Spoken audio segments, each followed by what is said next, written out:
கவனிச்சிங்களா? அவங்களுடைய போராட்டம் எதுக்காவது கூட போய் நின்றுக்கிறீங்களா? கூண்டாஸில் மட்டும் போடுவீங்க. இதானே உங்களுடைய அந்த சாதனை. பரந்தூர் பிரச்சனை உங்களுடைய உண்மையான நிலைப்பாடு என்ன?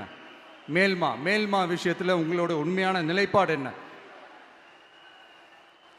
தமிழகத்தில் இருக்கிற எல்லா ஆறுகளையும் இணைப்போம், இந்தியாவிலேயே நாங்கள் தான் அதை பற்றி ஃபஸ்ட்டு யோசித்தோம் அப்படின்னு பெருமையாக சொல்லிக்கிற இந்த திமுக கவர்மெண்ட் அவங்களுடைய நாக் என்னன்னு சொல்லவா? இந்த மாதிரி பெரிய பெரிய திட்டங்கள்லாம் ஆட்சிக்கு வந்த உடனே செய்ய மாட்டாங்க. அந்த ஆட்சி முடிகிற டைமில், அந்த கடைசி 6 மாதம், அந்த 1 வருஷம், அந்த 1.5 வருஷத்தில் அதுக்கான திட்டத்தை கொண்டு வருவாங்க, அதுக்கான அடிக்கலை நாட்டுவாங்க. அதுக்கப்புறம் எலெக்ஷன் வரும், தோத்துருவாங்க. கேட்டால் எங்கள் ஆட்சி தான் முடிஞ்சிருச்சே அப்படின்னு நாடகம் ஆடுவாங்க. இல்லை, நான் தெரியாமல் தான் கேட்குறேன். மக்கள் மேலே உங்களுக்கு உண்மையிலே அந்த அக்கறை இருந்துச்சுன்னா ஆட்சிக்கு வந்த உடனே இந்த மாதிரி பெரிய பெரிய திட்டங்கள்லாம் ஸ்டார்ட் பண்ண வேண்டியது தானே. அதனால் ஆட்சி முடியும் போது அடிக்கல் நாட்டுறது.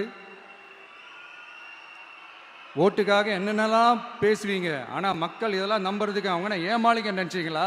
மக்களே, நம்மளுடைய ஆட்சி அமைஞ்சதும் இந்த மாதிரி பெரிய பெரிய திட்டங்கள்லாம் உடனே ஸ்டார்ட் பண்ணுவோம். அதை அந்த 5 வருஷத்துக்குள்ள அதை முடிக்கவும் ட்ரை பண்ணுவோம். ஸோ இப்படிலாம் நம்ம பேசினா காவிரி பிரச்சனையில் உன் கருத்து என்ன, முல்லை பெரியார் பிரச்சனையில் உன் கருத்து என்ன, இப்படிலாம் அதெல்லாம் பற்றி உனக்கு என்ன தெரியுமா அப்படின்னு கேட்க ஆரம்பிச்சிருவாங்க. ஐயா, உலக மகா மேதைகளே, ROV, ரிமோட்லி ஆப்ரேட்டட் வெஹிக்கிள், அதை வச்சு தண்ணிக்குள்ளேயே போய் அணைகளோட உறுதித்தன்மையை ஆராய்ச்சி பார்க்குற வரைக்கும் நான் எல்லாம் தெரிஞ்சு தான் வச்சிருக்கிறேன்.